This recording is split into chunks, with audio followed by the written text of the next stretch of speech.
Es una de las razones por las cuales nosotros no estamos en el cielo, es para poder compartir nuestra fe, para ser testimonios de la resurrección de Jesucristo. Nosotros somos pruebas de que Cristo resucitó, hemos sido transformados, hemos sido resucitados de la muerte espiritual a una vida eterna. Hemos sido transportados del reino de las tinieblas al reino de la luz por el hecho de la obra redentora de Cristo Jesús. Al poner nuestra fe única y exclusiva en ese hecho redentor, es que nosotros pasamos de muerte a vida. Compartir la fe debería ser algo muy normal, algo sumamente práctico, simple, y generalmente no es así. A veces es porque hemos tenido discipulados que no han sido, ¿verdad?, con un énfasis en eso. Muchos de nosotros lo que hacemos con el evangelismo creemos que es una actividad que se hace una vez a la semana, una vez al mes, cuando vienen grupos, algo que se hace de vez en cuando, que se organiza, que es, ¿verdad?, que hay que poner una campaña y tener un montón de cosas, pero el evangelismo debe ser algo cotidiano. Hablamos de lo que nos apasiona, todos hablamos de lo que nos apasiona. Todos mis amigos saben cuál es mi equipo de fútbol, ¿verdad? Pero sería triste que sepan cuál es mi equipo de fútbol y no cuál es la razón de mi existencia. Y datos alarmantes es que el 80% de los cristianos nunca comparten su fe. Pero cuando estamos hablando de los cristianos nacidos de nuevo, muchos nunca practican, ¿verdad? Nunca comparten el evangelio con nadie. Sería una calamidad. ¿Qué piensan ustedes? Sería una calamidad si el 20% de los cristianos no comparten su fe. Pero lo que sucede estadísticamente es que es el 80% que no comparte su fe. Se ve como algo que es difícil, que no es natural, y eso es triste. Algo que, por ejemplo, yo trato de inculcar a mi hija, algo normal para ella es compartir su fe, y nos hemos encargado de que se hace desde el día cero, cuando ella se convierte, ella donde ella va, anda con tratados. Cuando vamos al mall, traemos un jugo y unas galletas y algo y un tratado y se lo da a los oficiales de seguridad, a la gente que está ahí. Para ella es normal. Una de las actividades que hacemos es celebrar su cumpleaños espiritual. Entonces ella invita a todos sus amiguitos y se celebra ese cumpleaños, pero ¿cuántos años cumple? Dice, es que nosotros nacimos de nuevo y se les da el plan de la salvación. La última vez lo hicimos con unos muñequitos, ¿verdad? Con unas marionetas. Y de esa forma explicamos que es un nacimiento espiritual y qué era lo que ella estaba celebrando a 10 de sus amiguitas que estaban ahí en la casa, en la cochera, ¿verdad? Donde guardamos los vehículos, en el garaje. Una de ellas tomó la decisión de seguir a Cristo. Y una que había tenido muchos años, ¿verdad?, en la iglesia. Entonces lo que digo es que para ella es normal, pero para ustedes es normal, para algunos de ustedes es normal, o les pasa a las mías. Yo no siento lo mismo. Yo tengo que salir de mi confort. Yo tengo que romper un montón de cosas y paradigmas y cosas que tenemos. Cada vez que comparto el evangelio tengo que sacudir mi carne, doblegar mi carne, bajar muchas cosas, porque no me es así de natural. Debería hacerlo, pero en alguna forma hemos extraviado eso en nuestra forma de discipular, en nuestra formación como cristianos. Tenemos esa carencia y es lo que queremos, ¿verdad?, corregir, y tenemos, ¿verdad?, que redireccionar esto, porque la razón por la cual estamos acá es para ser discípulos de Jesucristo. Esa es la razón por la que no estamos en el cielo. No estamos aquí porque Dios necesita tiempo para transformarnos. Recordemos que cuando Él venga, ¿verdad?, por nosotros, en un abrir y cerrar de ojos, seremos transformados perfectos con cuerpos glorificados. Es un instante. Pero si estamos acá es porque Dios nos tiene acá con una misión y con un objetivo. No sé si alguno de ustedes ha tenido la oportunidad de estar en un momento cuando alguien está muriendo, cuando alguien está partiendo de este mundo. Bueno, las palabras que esa persona diga, sus últimas palabras, tienen un significado muy importante. No va a decir cualquier cosa, va a enfocarse en la esencia, en lo que quiere, ¿verdad?, dejar después de tanto tiempo. Va a ser un énfasis en lo más crucial. Los últimos mensajes de Jesucristo para la iglesia fueron una gran comisión. Es: vaya y hagan discípulos. Como yo tengo toda autoridad en los cielos como en la tierra, por tanto, vaya y hagan discípulos. Id y hacer discípulos. Esa es la gran comisión. Eso es lo que se nos envió a hacer. Y el Señor es una comisión. ¿Qué es lo que implica una comisión? Cuando usted comisiona a alguien es porque usted le da todos los recursos que necesita para cumplir esa misión. Y por eso Él empieza como diciendo: tengo toda autoridad, donde en los cielos como en la tierra. Como tengo toda autoridad en los cielos y en la tierra, por tanto, id y hacer discípulos a todas las naciones. Entonces tenemos todos los recursos. Esa es la voluntad del Padre, esa es la voluntad de Dios. No quiere que ninguno perezca, sino que todos procedan al arrepentimiento. No simplemente que repitan una oración con nosotros o que pasen al frente, ¿verdad?, sino que se arrepientan de su pecado, que haya una transformación. La salvación es un milagro. Cuando hablamos de evangelizar hay diferentes aspectos y uno de ellos es la traducción de la Biblia. 5.7 millones de personas que tienen la Biblia completa en su idioma. Nuevos Testamentos, 801 millones de personas tienen el Nuevo Testamento. Y porciones de la Biblia, tal vez el libro de Juan o, ¿verdad?, alguna porción de la Escritura traducida, hay 460 millones de personas. Hay 250 millones de personas que no tienen acceso a la Escritura directamente en su lengua. Cuando hablamos, ¿verdad?, de lo que se ha traducido, la Biblia ha sido traducida en 700 idiomas, la Biblia completa. En este momento son como 719 idiomas que tienen la Biblia completa, de Génesis a Apocalipsis. Del Nuevo Testamento, 1549, solo el Nuevo Testamento. Y alguna porción, algún evangelio, alguna porción de las Escrituras alrededor de 1162, lo cual nos habla acerca que estamos como a la mitad del camino. La tecnología ha ayudado mucho en cuanto a la transmisión, ¿verdad?, de lo que es la traducción de las Escrituras. Increíblemente, y se ha acelerado este proceso muy grandemente. De hecho, hay uno de nuestros estudiantes que está en Oaxaca, creo que es en México, y están traduciendo la Biblia para los indígenas en esas regiones. Y hay alrededor de una necesidad de alrededor, hoy en día, de 3.500, ¿verdad?, idiomas que no tienen, ¿verdad?, personas que no tienen la Biblia en su idioma, en su lengua, ¿verdad?, materna. Entonces hay mucho espacio también, ¿verdad?, para los que queremos, ¿verdad?, los que quieren incursionar en eso. Es una de las formas también, ¿verdad?, de alcanzar a otros para Cristo Jesús. La población mundial, se nos habla acerca que son 7.944.000.332.068 personas en el mundo. El número de muertes por día a nivel mundial es alrededor de 160.000 muertes por día. 6.620 personas mueren cada hora. 110 personas mueren cada minuto y alrededor de 1.2 personas mueren cada segundo. En ese mismo panorama, el nacimiento es el doble. Entonces, por cada una persona que muere, están naciendo 2 personas. Entonces, cuando hablamos de evangelismo, vemos que nuestro espacio para trabajar, ¿verdad?, es infinito, pero es urgente también, ¿verdad?, porque estas personas necesitan conocer del Señor. El número de cristianos en el mundo es aproximadamente de 2.400 millones. Esa cifra, ¿verdad?, es una cifra general que incluye cristianos ¿verdad?, en aspectos en los cuales algunos no tienen una doctrina muy sana y demás, pero está generalizado alrededor del 32%, ¿verdad?, son creyentes. Hay 238 países políticamente divididos y 196 países independientes. De ese 32, el 11% habla que son cristianos nacidos de nuevo. El 20% asiste a iglesias, pero no se considera, ¿verdad?, ser un cristiano nacido de nuevo. Cerca del 36% de la población del mundo tiene la oportunidad de oír el evangelio, pero no ha aceptado el plan de salvación. Y nosotros, ¿verdad?, pertenecemos a ese lugar. Entendemos que hay muchas personas a nuestro alrededor que no es un asunto que no tengan acceso a las Escrituras, que no es un asunto, ¿verdad?, de que no conozcan, sino que no han querido arrepentirse. Y vamos a estar hablando acerca de eso también, pero a veces es porque el evangelio no se ha presentado de una forma correcta. A veces a las personas se le dice que el evangelio es algo bueno para su vida, que es algo que les va a mejorar la vida, que, ¿verdad?, ya no van a tener problemas, que, ¿verdad?, pruebe de Cristo y va a ver que va a ser mejor, que Dios tiene un plan maravilloso para nuestras vidas. Es de acuerdo a la perspectiva de lo que es maravilloso para nosotros. Recordemos cuál es el objetivo de nosotros como cristianos, lo vimos el trimestre pasado, es ser como Cristo.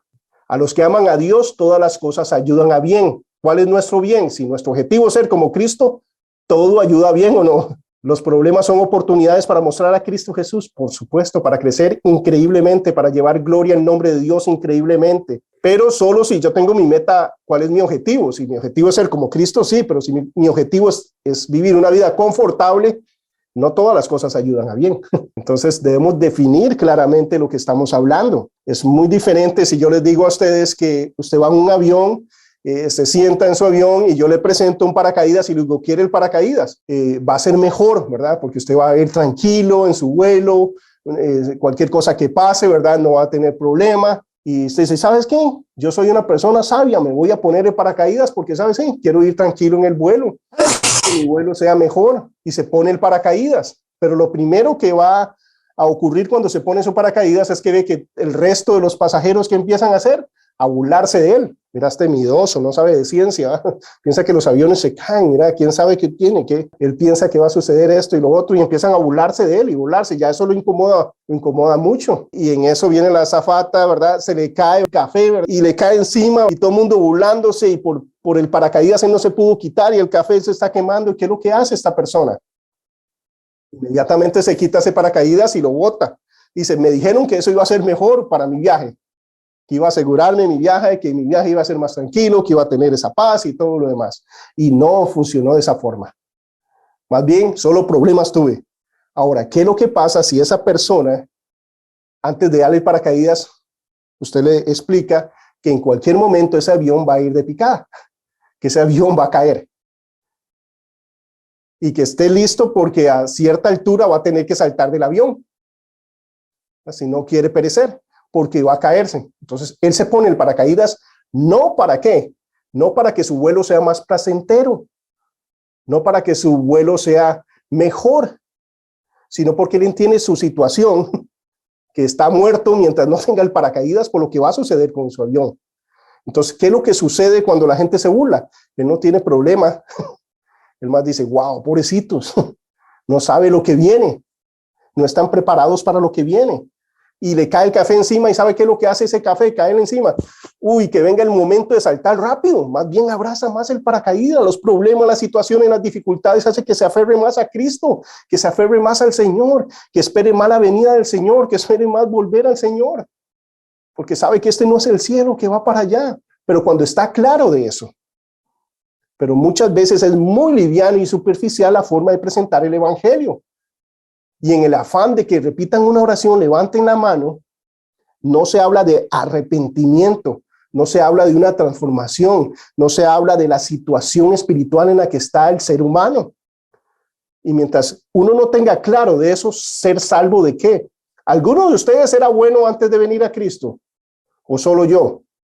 Yo era buenísimo. Yo iba a ir al cielo. Yo me creía con una relación personal con Dios increíble. Yo oraba todos los días. Iba a la iglesia 5 días a la semana antes de ir a la escuela. Me creía cercanísimo a Dios. ¿Y sabe qué dice la Biblia? Que yo era enemigo de Dios. Que yo estaba bajo maldición. Que yo iba rumbo a un infierno eterno. Que yo estaba muerto espiritualmente. Esa era mi realidad. Y yo pensaba que no era así. Como la importancia del evangelio. Entonces, ¿salvo de qué? Yo no quiero, ¿verdad? Algo si no sé que realmente. Entonces, ese es nuestro trabajo, llevar a las personas a que entiendan y comprendan y puedan analizar cuál es su situación espiritual. Porque antes de venir a Cristo yo no entendía cuál era mi situación espiritual. Yo me creía que íbamos a hacer bien, que yo no era tan malo, ¿verdad? Y yo me comparo con Hitler y salgo ganando, ¿verdad? Y demás, ¿verdad? Nos comparamos con alguien más y no estoy tan mal y Dios es amor y al final todos, ¿verdad? Nos va a salvar a todos. No sé si alguna vez ha escuchado ese argumento, pero no es bíblico. El estándar de Dios es la perfección. Tenemos que llevar a las personas en eso, pero muchas veces por eso sucede estas estadísticas, porque no se entiende qué es el evangelio, no entiende cuál es su condición la persona. Entonces hay 66,000 personas que mueren cada día sin conocer de Cristo, sin que se le haya hablado de Cristo. Ahora, hay cosas que no están en nuestras manos, pero alguien aquí tiene vecinos que no son cristianos. Alguien aquí tiene familiares que no conocen a Cristo Jesús. Alguien aquí tiene compañeros de trabajo, compañeros de estudio que no tienen a Cristo Jesús. Se relacionan con personas en el supermercado, en la pulpería, en el gimnasio, con personas que no tienen a Cristo Jesús. Entonces, sí podemos, ¿verdad? Afectar, ¿verdad? El entorno, nuestro marco de influencia. Tenemos personas a nuestro alrededor. Ahora, recordemos, queremos hacerlo bíblicamente, queremos hacerlo correctamente, no forzar a nadie.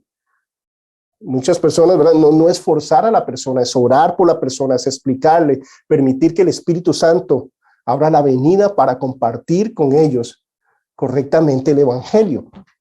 Y es una necesidad, es una falta de amor, ¿verdad? El no hablarle a la persona hacia dónde va. Y cuál es, yo sabiendo cuál es la realidad espiritual, no decirla. Puede que ella no lo crea, no pueda, ¿verdad? Rechace y todo lo demás, pero es mi responsabilidad advertirle. En el Antiguo Testamento hay una parte donde el Señor habla acerca de este, ¿verdad? Atalaya, que él está mirando en una torre. Y dice, estás en la torre y cuando ves que viene el enemigo, tienes que avisarle al pueblo, hey, viene el enemigo. Dice, si usted no le avisa y ellos mueren, la sangre de ellos va a caer sobre usted. Pero si usted va y les avisa y ellos no entienden, no quieren hacer el caso y vienen y mueren, eso no es problema suyo porque usted hizo lo correcto, usted les avisó. Nuestra labor es llevar a las personas a razonar y a entender cuál es su situación espiritual. Y para esto tenemos que dar un poquito, ¿verdad?, de peso teológico. ¿Cuál es la doctrina correcta? ¿Qué es lo que nos enseña la Biblia acerca del pecado? Y solo para parecer inteligentes vamos a hablar de amartiología, ¿verdad? Es la palabra griega que define la teología, la doctrina acerca del pecado. Amartía es pecado, logía es discurso, enseñanza, estudio acerca de, ¿verdad? El antecedente, que en este caso es acerca del pecado. Entonces vamos a hablar acerca de amartiología. Muchos de ustedes, ¿verdad?, son maestros en diferentes lugares y algunos son pastores y demás. Y es importante manejar estos términos técnicos. Pero el punto ahí de la martiología es la doctrina del pecado. ¿Qué dice la Biblia acerca del pecado? Porque depende a dónde vaya, tenemos una imagen y un concepto muy diferente acerca del pecado. Y nuestra sociedad, ¿verdad?, está hablando acerca de el pecado de una forma, ¿verdad?, minimizando el pecado. La palabra pecado es un término muy conocido en nuestra sociedad, pero ha sido interpretado de muchas maneras. Por ejemplo, la sociedad lo llama indiscreción. Los educadores lo llaman ignorancia. Los evolucionistas lo llaman trato de bestias. El hombre carnal lo excusa como debilidad. Los nuevos teólogos lo declaran como egoísmo. Sin embargo, ¿qué es el pecado? La martiología es una palabra compuesta de dos términos griegos. Amartía, que es pecado, y logía, que es tratado o estudio. En este sentido, amartiología es la rama de la teología que estudia la doctrina del pecado desde el punto de vista bíblico. Entonces, ¿qué dice la Biblia acerca del pecado? Es lo que necesitamos saber. No que creemos nosotros, no que pensamos. Muchas veces, ¿verdad?, nosotros vemos cómo se suaviza el pecado y cómo muchas veces nosotros hablamos de fallar en lugar de pecar, ¿verdad? Es que fallé, ¿verdad? Suena menos fuerte, ¿verdad?, fallar que pecar, pero realmente lo que estamos haciendo es pecando. Y el ser humano siempre está buscando justificar esto. Y vamos a ver, ¿verdad?, cómo hay doctrinas que se enfocan en este aspecto. La palabra pecado aparece muchas veces en la Biblia, así como otros términos asociados a ella, tal como transgresión, maldad, obras de la carne, desobediencia, rebeldía, impiedad, iniquidad, anatema, entre otras.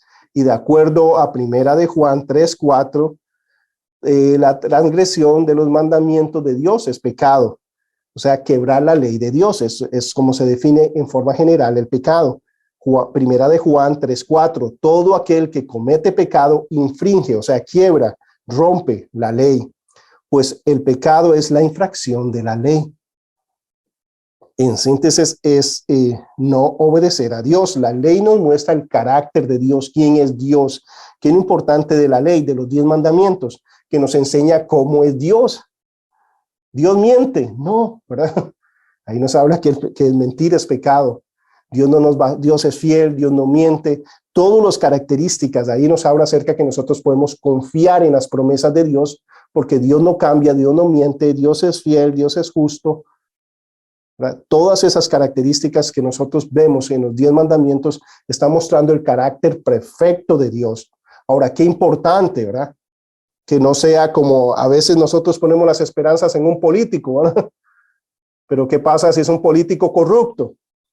¿Va a cumplir sus promesas? Por supuesto que no va a poder. Bueno, esa es la diferencia con Dios. Él nos enseña quién es su carácter, entonces podemos estar tranquilos que en lo que Él nos dice, va a ser la verdad, que lo que Él dice, ¿verdad?, se va a cumplir de principio a fin, ¿verdad? Y eso nos habla de dos formas. Nos da esperanza, pero también nos habla acerca de lo que tenemos que hacer, y si no lo hacemos, vamos a tener consecuencias sobre eso. Charles Ryrie dice lo siguiente: el concepto bíblico del pecado viene de un estudio de las palabras usadas en ambos testamentos para definir pecado. Los términos son numerosos en comparación con las palabras para denotar la gracia en la Biblia, las cuales se necesitan solo 3 palabras. En el Antiguo Testamento es gen o hasen, y en el Nuevo Testamento la palabra haris es para decir gracia, pero en el caso del pecado hay muchos términos.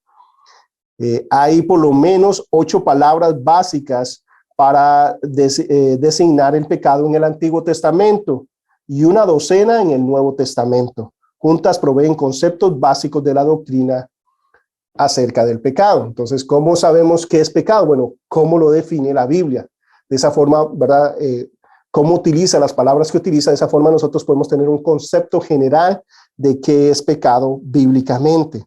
Y hay cosas que para mí, ¿verdad?, no sabía acerca del pecado, que transformaron, ¿verdad?, la forma, ¿verdad?, en que veo todas las cosas, y es lo que nos invito, ¿verdad?, que podamos profundizar un poquito acerca del poder, ¿verdad?, del pecado sobre nuestras vidas, de lo que implica eso. En cuanto al pecado, dice, se ha desarrollado muchas ideas erróneas en cuanto a su verdadero significado y naturaleza. Y una de las cosas que nosotros podemos ver es el aspecto de la dicotomía, de la separación del espíritu y de la carne. Desde esa perspectiva están los gnósticos, marcionistas, maniqueos. Dice, el pecado es una especie de materia eterna. Ellos hablan como del yin y el yang, el bien y el mal, y son situaciones eternas. Si son eternas, son como Dios, es antibíblico, pero siempre han existido. Esa es la forma en que lo ven, ¿verdad?, estos grupos heréticos. Es decir, siempre han existido. Lo ven como una lucha entre 2 fuerzas, el bien y el mal. Consideran que todo lo que se hace con el cuerpo, sea malo o sea bueno, no contamina el alma. Ellos se separan, ¿verdad?, hacen viajes astrales y separan todo, ¿verdad?, porque hablan acerca de que una cosa no va a afectar a la otra, son 2 cosas diferentes. O sea, algunos se van directamente a hacer, ¿verdad?, todo lo que los placeres y lujurias y todo lo demás, porque dicen, ¿verdad?, que no tiene que ver eso nada con su espíritu.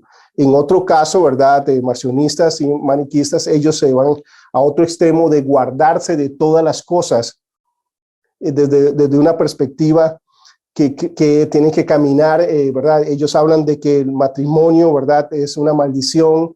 Hablan acerca de esta pureza sexual y solo son algunos, ¿verdad?, los puros, y solo cierto grupo, y a esos grupos inclusive se les adora y se les ven como intermediarios, y es un montón de confusión, pero todo va desde una perspectiva de no ver el pecado como lo dice la Biblia. Pensar que el pecado es una materia eterna es creer que siempre ha existido y no tiene un principio ni fin. Y esto definitivamente es un error, porque solo Dios es eterno y autoexistente. Al respecto, Charles Hook dice lo siguiente: esta teoría evidentemente es inconsistente con el teísmo, al decir que algo fuera de Dios sea eterno e independiente de su voluntad. Otra idea errada en cuanto a la idea del pecado es desarrollada por los evolucionistas que apoyan la teoría de Charles Darwin. Y vemos cómo, ¿verdad?, estos aspectos de la evolución van en contra de la palabra de Dios. Charles Darwin, en su obra titulada El origen de las especies, o mejor conocida como la teoría de la evolución, es un concepto totalmente, ¿verdad?, racista. Es un concepto totalmente racista. Para él es una evolución de clases. Entonces hay razas más evolucionadas. ¿Saben cuál es la clase más evolucionada según Charles Darwin? ¿Verdad? Para él es una pista, él era blanco, ¿eh? Entonces, ¿verdad?, ¿cuál es la raza más evolucionada? Las blancas. Entre más anglosajones y demás, más puras, y el pecado está, ¿saben qué?, en las razas inferiores, que son las razas entre más oscuras, más inferiores y más pecado, y están destinadas a supuestamente a la extinción, lo cual, ¿verdad? Obviamente hoy en día sería una locura hablar de eso, ¿verdad? Pero eso es parte de la teoría de la evolución. Dice, de acuerdo con Charles Darwin, hay unas especies más evolucionadas que otras y estas menos evolucionadas están destinadas a su extinción. En este sentido, el racismo llegó a alimentar su odio y desprecio hacia las razas negras, que creyeron que la raza cáusica era perfecta, más evolucionada y por lo tanto las razas negras eran imperfectas, menos privilegiados, que tenían que someterse como animales y vieron el concepto del pecado como algo inherente de esas razas, como una herencia animal propia de un hombre primitivo. Y desde la perspectiva de no poder controlar, ¿verdad?, sus actos, ya como un animal, ¿verdad?, en celo no se controla y se va a ver un caballo rompiendo y todo lo demás, ¿verdad?, cercas y, ¿verdad?, y demás cuando está en celo. Bueno, de esa misma forma ellos piensan en el pecado en esas razas inferiores, pero obviamente el pecado está en todo ser humano. Hoy en día sabemos que el pecado está presente, ¿verdad?, en todo ser humano independientemente de su raza. No es un aspecto de raza, sino es un aspecto, bueno, de la raza humana, ¿verdad?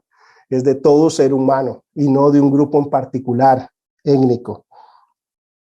Otro concepto errado, ¿verdad?, abonado a esto, es el de Sigmund Freud, el famoso padre del psicoanálisis. Una de las cosas con Darwin es el hecho de ver, él afectó tanto a nivel social y demás con su teoría de la evolución, que recuerdan cómo veían, ¿verdad?, los demás a las razas negras. Ellos consideraban que no eran seres humanos. Ellos consideraban que eran criaturas nada más, que eran como bestias. Consideraban que no tenían alma. Inclusive en algún momento, ¿verdad?, ciertas iglesias apoyaron esto y los veían de esa forma peyorativa. Eso nunca ha estado en la Biblia. Nunca se ha visto de esa forma, pero para ellos, ¿verdad?, ellos, ¿verdad?, eran totalmente inferiores. Nosotros lo vemos en uno de los libros más antiguos de la Biblia, que se cree que es de la misma época del Génesis, escrito alrededor de la misma época, que es el libro de Job. Y Job decía, el que me hizo a mí, hizo a mi siervo. Somos realmente iguales delante de Dios. Dios me hizo a mí y lo hizo a él. Tenemos diferentes escalas sociales y demás, pero los dos un día vamos a estar delante de Dios. Si yo lo trato al mal, ¿verdad? Es pasar por encima a Dios, ¿verdad? Cada uno debe cumplir y hacer, ¿verdad?, el rol que está ejerciendo. Pero no puedo tratarlo con irrespeto. Y más, eso nos dice Job en ese entonces. Pero, ¿verdad?, miles de años después, nosotros vemos como el ser humano habla acerca de que es inferior a las razas y que eran, ¿verdad?, que no tenían ni alma y que eran como animales y por eso no tenían ningún problema, ¿verdad?, en venderlos como esclavos y utilizarlos de esa forma. No obstante, ¿verdad?, cuando ahora hablamos de Freud es diferente. Ahora el problema es un problema bastante grande. De hecho, en la clase de ayer, ¿verdad?, teníamos un amigo que estudió psicología y demás y hablaba acerca de esta realidad, que por, ¿verdad?, 5 años él recibió esto en su mente, que va todo contrario a lo que la Biblia dice, ¿verdad? Sigmund Freud, ¿verdad?, Charles Darwin son, ¿verdad?, agnósticos declarados, personas que no creen en Dios y que no solo no creen en Dios, no lo aceptan, realmente no son ni científicos porque no buscan ni probar, ¿verdad? Buscan cualquier otra forma de decir Dios no existe. No pueden aceptar eso. Otro concepto, ¿verdad?, de Sigmund Freud, el famoso padre del psicoanálisis, el cual afirmó que el concepto del pecado no existía en sí, ya que el mal no se encuentra dentro del ser humano, sino en el medio ambiente que lo rodea. Entonces, esto ha afectado inclusive las iglesias grandemente. ¿Cuál es el problema? Afuera. ¿Verdad? Por ejemplo, antes yo de ser cristiano, ¿cuál era el problema mío si me enojaba? No era mío, sino que me hacían enojar. Dentro de esta teoría, en la forma que justifica todo, el problema es el ambiente. Yo nazco bueno y la sociedad, ¿verdad?, me corrompe, la sociedad me hace malo. ¿Cuál es el peligro? Esto está afectando hoy en día a la sociedad increíblemente, desde la perspectiva que usted no es responsable de sus actos, sino que la sociedad es responsable de lo que usted hace mal. Y por eso vemos discursos en universidades grandes y demás donde se está, ¿verdad?, apoyando a los pedófilos y decir que pobrecitos, y tenemos que buscar, ¿verdad?, cómo apoyarlos y demás, porque es un producto de lo que creó la sociedad. No es que tienen que ser transformados y cambiados, venir a Cristo, sino que es un problema en la sociedad. Y mientras eso ocurra, ¿verdad?, y usted no tenga una responsabilidad personal, no hay salvación para nosotros. Es una teoría totalmente satánica. Ese es ¿verdad? Ese es el origen de todo esto, en lo cual el ser humano no asume su responsabilidad. No obstante, dice, esta teoría está errada, ya que la Biblia afirma que el problema de la maldad está dentro del hombre. Nosotros lo vimos en autoconfrontación, en consejería bíblica. ¿Cuál es el problema del ser humano? Su corazón, ¿verdad? Nosotros esto lo podemos ver en los conventos, en todos estos lugares donde la misma religión creía que el problema era el ambiente, que eran los demás. Entonces, que crearon conventos. Martín Lutero luchó con esto. Él está metido, ¿verdad?, en una montaña, en una cueva donde no hay nada, no se puede ver ni las manos del oscuro, y en medio de eso tiene pensamientos impuros. Y empieza a flagelarse. ¿Cómo puede ser posible? Cuando la Biblia dice, ¿por qué? Porque la maldad no está afuera. ¿Dónde está? Adentro. De nuestras propias concupiscencias somos tentados, de nuestra propia maldad. El problema del ser humano no es arreglar todo el exterior, está dentro del ser humano. Y mientras nosotros no cambiemos eso, mientras no nazcamos de nuevo, mientras no tengamos un corazón nuevo, nada de esto funciona. El ser humano no va a poder encontrar la paz, la plenitud y el propósito que está buscando, fuera de humillarse y recibir el plan de Dios y no seguir su propio plan centrado en sí mismo. Pero todas estas teorías afectan increíblemente, porque quitan, ¿verdad?, el aspecto de la responsabilidad humana. Hoy en día, ¿verdad?, nosotros podemos ver desde esa perspectiva cómo, ¿verdad?, lo malo se le llama bueno, cómo se justifica, ¿verdad?, el pecado en todo aspecto. Dice que una de las cosas claras en la Biblia es, por ejemplo, a quién iba, el psicoanálisis también hace retrospección, ¿verdad? Te duermen y te vuelven a ir en el pasado para ver cuál era el problema tuyo, ¿verdad? Entonces, sí, es que mi papá era así, es que mi abuelo era así, y por eso, ¿verdad? Ese es el problema que yo tengo, y es que, pero no es una responsabilidad mía. Según este sistema, yo puedo ser un pésimo esposo y padre, porque me crié solo, ¿verdad? Mi mamá trabajando, ¿verdad? Nuestro papá no los abandonó, ¿verdad? No lo conocí, y entonces, ¿se entiende? Yo tengo toda la justificación para ser un pésimo esposo y un mal padre. ¿Por qué? Porque la sociedad me hizo así. Bueno, ¿qué es lo que dice el Señor? Que yo tengo que ser como Cristo Jesús, que yo soy una persona que ha nacido de nuevo, que el Espíritu Santo está en mí, que he sido equipado con todo para llevar gloria y honra al nombre de Dios, que yo puedo acumular peso de gloria, que lo que yo hago acá va a determinar mi servicio por la eternidad, ¿verdad? En Cristo Jesús. Mi fidelidad acá, eso es lo que me asegura mi posición eterna al servicio del Rey de Reyes y Señor de Señores. Por eso tenemos que aprovechar los días, porque los días que tengamos acá, lo que nos quede acá, es lo que tenemos para llevar gloria y honra al nombre de Dios. Es lo que tenemos para asegurar cuál va a ser mi posición de servicio al Rey de Reyes por la eternidad. Veamos, ¿verdad?, la responsabilidad, el honor, el privilegio. Es hora de invertir para nuestro fondo de retiro eterno. ¿Cómo? Siendo obedientes y sensibles al Señor, haciendo lo que nos toca hacer. Pero según estas, ¿verdad?, doctrinas, entonces no hay problema. Pero, por ejemplo, Adán, ¿a quién iba a echar culpa? No podía decir que era el abuelo de él, no podía decir, ¿verdad?, que era el papá. No podía, o sea, ¿verdad? ¿Por qué? Porque estaba en un ambiente perfecto, y aún así él decidió, ¿verdad?, pecar contra Dios, rebelarse contra Dios, seguir el camino de menos resistencia. Me gusta, parece bueno, vamos. ¿Verdad? No dice, wow, esto ofende a Dios. Dios, veo todo lo que está alrededor. Wow, todos los árboles son hermosos y buenos para comer, solo este no puedo comer. No importa, yo quiero este. Y ese es el asunto, ¿verdad? Entonces Adán, dice, estuvo en un ambiente sin maldad y al final escogió pecar. También vemos el caso de las personas que nacieron durante el milenio, no conocieran, ¿verdad? No conocerán el pecado, ¿verdad? Satanás va a estar atado y aún así se van a rebelar cuando Jesucristo esté gobernando acá por 1000 años. ¿Por qué? Porque el problema del ser humano está en su corazón. necesita ser regenerado. Todas estas doctrinas hablan de que el problema del pecado es exterior, que no es interno. Justifican eso.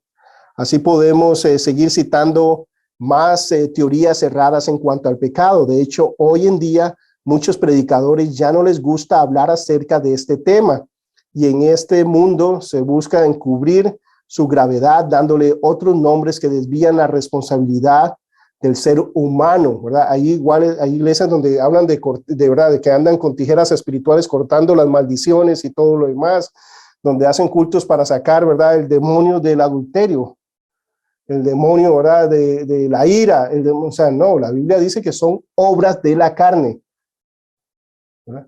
Por supuesto que hay influencia satánica y demás, pero no son demonios, no es una posesión, no es como, caí en adulterio, me agarró el demonio del adulterio, yo no quería, o sea, o caí en pecado, ¿verdad?, como si voy caminando y me fui en el hueco. No es así. Nosotros que hemos nacido de nuevo tenemos el Espíritu Santo en nosotros. Dios mismo está en nosotros. Podemos caminar en una vida santa, pura y agradable a Dios. Cuando hablo de eso no significa que haya un día donde no tenga que arrepentirme de algo, de pensamiento, palabra, obra, de acción. Pero si yo puedo vivir una vida donde no practico el pecado, donde yo lucho contra mis debilidades, donde puedo ir cortando y alejándome de eso y seguir madurando en este proceso de ser conformado a la imagen de Cristo Jesús. Si yo deseo, puedo vivir de esa forma, en esa libertad que el Señor me ha dado, en ese poder que nos da, caminar en eso.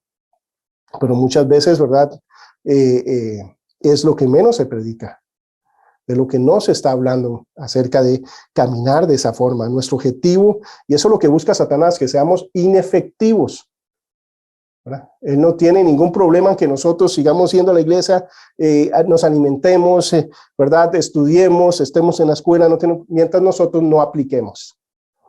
Su problema es en la aplicación. Su problema es cuando, ¿verdad?, una clase como autoconfrontación nos hace empezar a depender del Señor. Recuerdan los tres fundamentos, pilares, suministros que Dios nos da para vivir una vida en abundancia, una vida que agrade a Dios, una vida que glorifique a Dios, una vida que acumule peso de gloria. Los tres fundamentos: la oración, la palabra, el Espíritu Santo. Y el tiempo que dediquemos a esas tres disciplinas, nosotros vamos a crecer y caminar de una forma sumamente efectiva. Esa es la lucha de Satanás, volvernos inefectivos. Él quiere que, ¿verdad?, que de esto simplemente estemos de acuerdo y no que hagamos cambios en nuestra vida y practiquemos, ¿verdad?, la Biblia. Nuestro objetivo en este estudio es definir a la luz de la palabra de Dios lo que realmente es el pecado, su origen, su influencia negativa sobre los seres humanos y sus terribles consecuencias. El origen del pecado, ¿dónde se originó todo? Bueno, fue en el cielo. Ezequiel 28, del 11 al 19, nos habla acerca de la caída de Lucifer, ¿verdad? ¿Cuál es la diferencia entre el pecado del ser humano y de Lucifer? Que en el caso del ser humano fue engañado, fue tentado. En el caso de Lucifer nadie lo tentó, fue su decisión, ¿verdad?, de ser como Dios, de usurpar el trono. Él tomó esa decisión. En el caso del ser humano hay una gran diferencia, que fue que él lo tentó, lo movió, ¿verdad?, hacia, ¿verdad?, desobedecer al Señor. El versículo 17 en el capítulo 28 de Ezequiel dice: se enalteció tu corazón a causa de tu hermosura, corrompiste tu sabiduría a causa de tu resplandor, y yo te arrojé por tierra delante de los reyes, te pondré para que miren en ti. No había pecado antes de que Lucifer pecara y se convirtiera en Satanás. Su pecado, el primero en el universo, fue cuando eligió su voluntad por encima de la voluntad de Dios, deseando ser igual a Dios, ¿verdad? Ese sentido de independencia, de no depender de nadie, de yo dar mis reglas y hacer lo que yo quiero. ¿Por qué Dios permitió que él pecara, ¿verdad?, o que el pecado entrara en el universo? Bueno, no lo sabemos, ¿verdad? Realmente, ¿verdad?, no vemos esa respuesta en la Biblia. Lo que sí sabemos es que Él nos dice que Él quiere mostrar, dice, en los siglos venideros las abundantes riquezas de su gracia, su bondad para con nosotros en Cristo Jesús. En Efesios 2:7 nos habla acerca de eso. La realidad del pecado es algo que no podemos negar. No podemos decir que el pecado no exista. La Escritura declara el hecho del pecado. Y Romanos 3:23 dice, por cuanto todos pecaron y están destituidos de la gloria de Dios. Entonces vemos el problema. Todos estamos destituidos de la gloria de Dios, por cuanto todos pecamos. La naturaleza, dice, proclama el hecho del pecado, porque sabemos que toda la creación gime a una y a una está con dolores de parto hasta ahora. Lo que nosotros podemos ver a veces en National Geographic y en diferentes canales de animales donde vemos, ¿verdad?, a un animal devorar a otro, eso no era así, no era el plan de Dios. En Edén no era de esa forma, convivían, ¿verdad?, en armonía perfecta. De hecho, en el milenio va a ser una situación similar, donde no va a haber, ¿verdad?, animales devorando a otros animales. Pero eso habla acerca de la caída, de cómo afectó el pecado a toda, ¿verdad?, la raza humana y al mundo, ¿verdad?, y los animales y todo, ¿verdad?, lo que está a nuestro alrededor, ¿verdad?, se degradó por el hecho del pecado. La ley descubre el hecho del pecado. Algo fundamental es cómo sabemos acerca del pecado, cómo podemos llevar a una persona a una convicción real acerca de su necesidad de ser salvo. Bueno, necesitamos usar la palabra de Dios, necesitamos llevarlo a la ley, porque la ley, los 10 mandamientos están escritas en nuestros corazones. Porque hay dos cosas, cuando uno presenta el evangelio, hay dos cosas que debemos apuntar al corazón de las personas. ¿Qué hay en el corazón de las personas? Dios ha escrito la ley, los 10 mandamientos. Las personas saben cuando hacen algo malo y cuando hacen algo bueno. Ellos entienden internamente, se sienten, ¿verdad?, culpables. Ese sentido de conciencia está en todo ser humano. Igual el sentido de vida después de la muerte, de algo más. Por eso vemos miles de religiones, miles de explicaciones acerca de qué va a venir.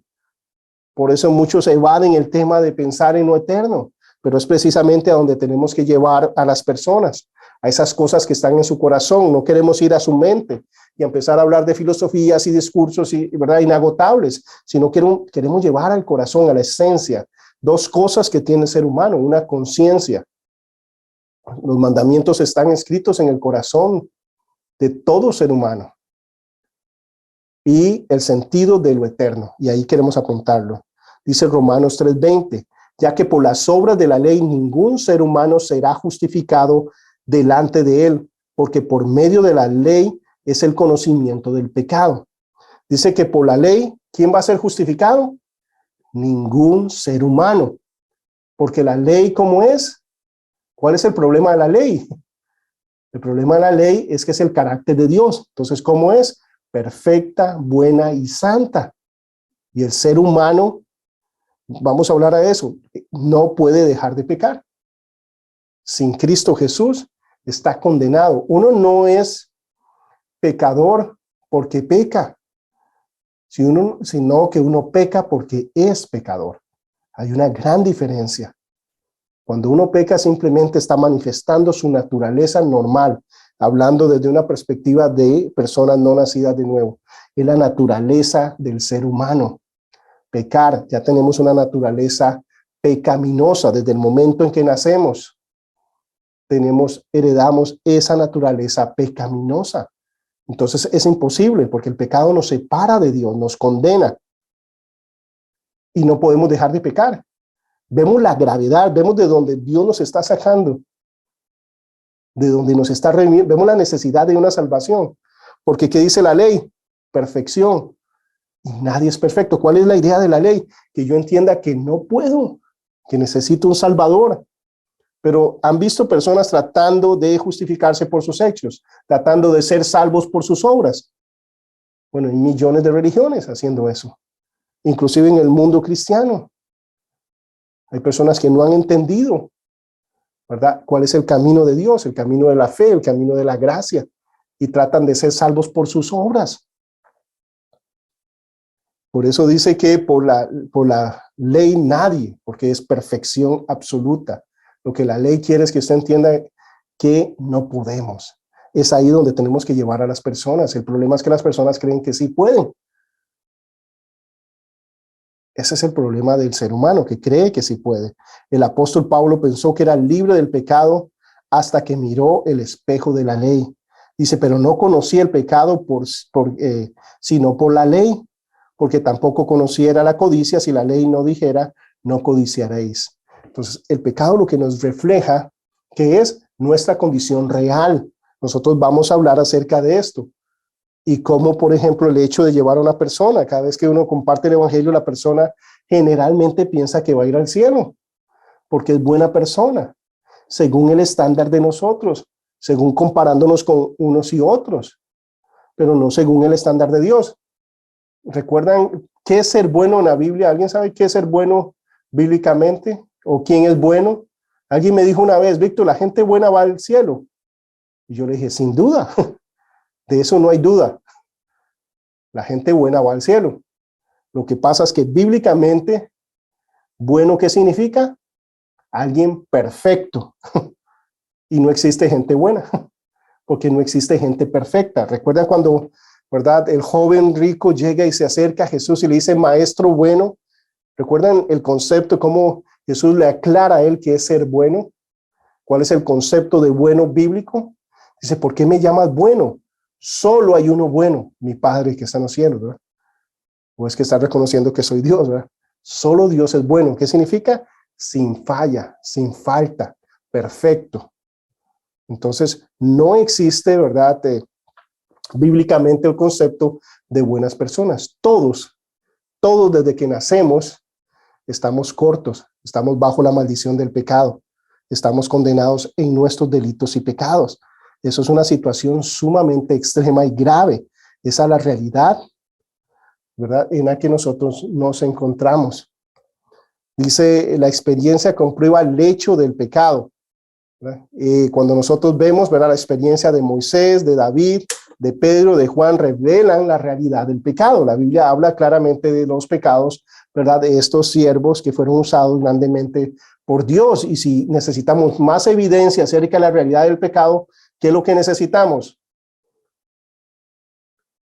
Simplemente un espejo. Y ahí nos damos cuenta de la realidad del pecado. ¿Verdad? Nuestra misma experiencia habla acerca, ¿verdad?, de la realidad del pecado. Nosotros también podemos ver hombres confesando el hecho del pecado en la Biblia. Job dice, yo soy vil y me aborrezco. Isaías dice, ay de mí, hombre inmundo de labios. Daniel habla, hemos pecado, hablando de los pecados generales de toda la, ¿verdad?, la comunidad de Israel, del pueblo de Israel, que había hecho contra Dios, y él se dice, soy uno más del pueblo, ¿verdad? Hemos pecado contra ti. Pedro dice, apártate de mí, que soy hombre pecador.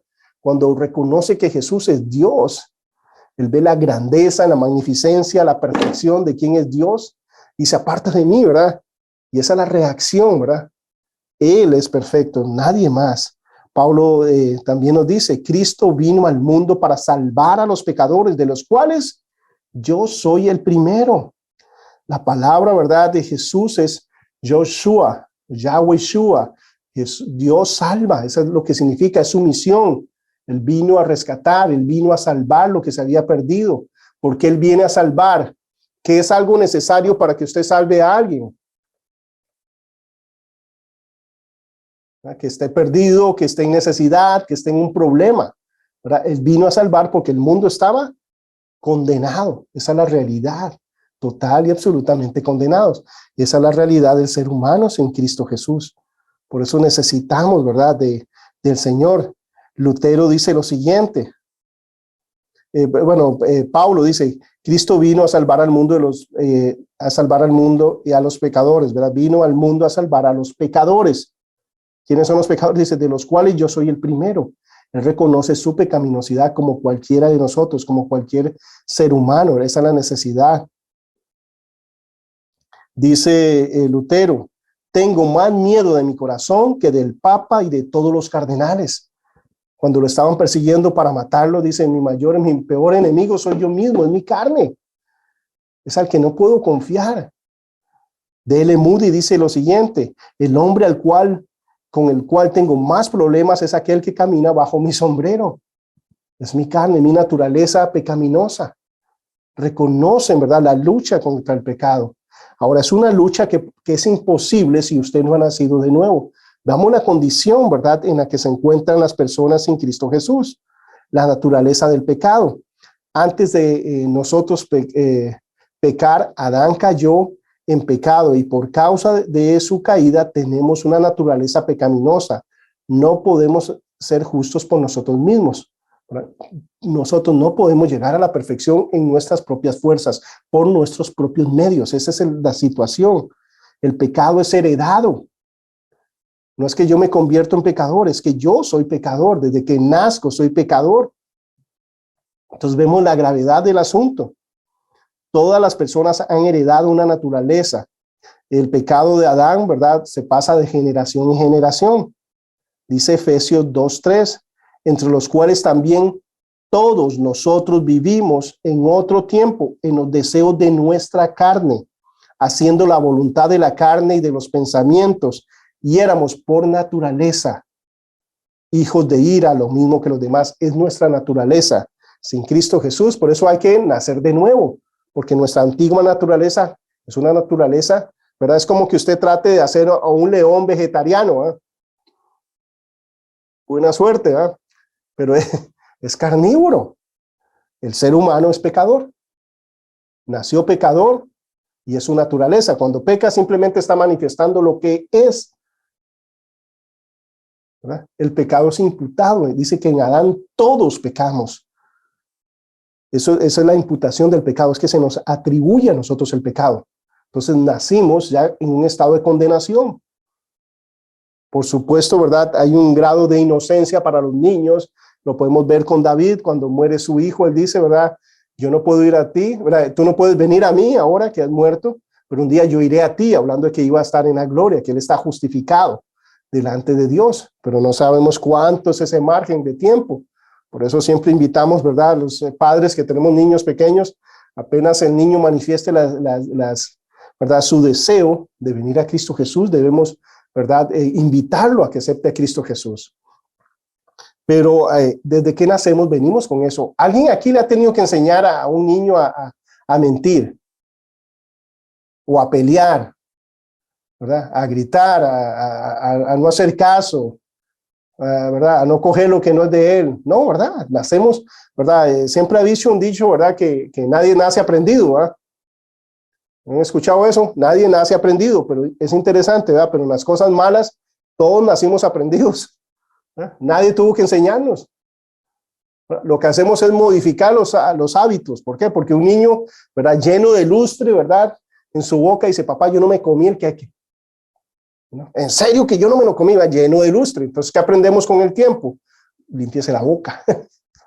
Se limpia la boca y dice, yo no me comí el queque. Eso es lo que puede pasar con el tiempo, pero ya nacemos con esta naturaleza pecaminosa. Esa naturaleza nos separa de Dios por la eternidad, nos envía rumbo a un infierno, nos hace enemigos de Dios. Y esa es la condición del ser humano sin Cristo Jesús. El pecado del ser humano que resulta de la partición de cada uno en el primer pecado de Adán, ¿verdad? La participación de cada uno en el pecado de Adán, dice, en Adán todos pecamos. No se refiere solamente a la influencia, sino a un involucramiento. Dice, por tanto, como el pecado entró en el mundo por un hombre, y por el pecado, ¿qué? La muerte, la separación espiritual. Así dice, la muerte pasó ¿a quién? A todos los hombres, a toda la raza humana, a todos los seres humanos pasó la muerte, por cuanto todos pecaron. Entonces, esa es la situación que se tapa, que el enemigo, ¿verdad?, quiere encubrir del ser humano. El ser humano se cree justo, cree que puede hacerlas por su propio medio, busca mil y una excusa, pero no acepta esta realidad. Pero esta realidad espiritual es importante que la escuche, que la medite, que la analice. Muchas personas nunca han escuchado el verdadero mensaje de la salvación. Para mí esto fue revolucionario, el saber de la imputación del pecado, el saber de la herencia del pecado. Para mí, ¿verdad?, es porque yo hice algo malo que yo me convertí en pecador y me alejé de Dios. No, es que ya desde que nací ya estaba alejado y condenado. Wow, bueno, esa es la realidad espiritual. Eso es lo que nos dicen las escrituras acerca, ¿verdad?, de la doctrina del pecado.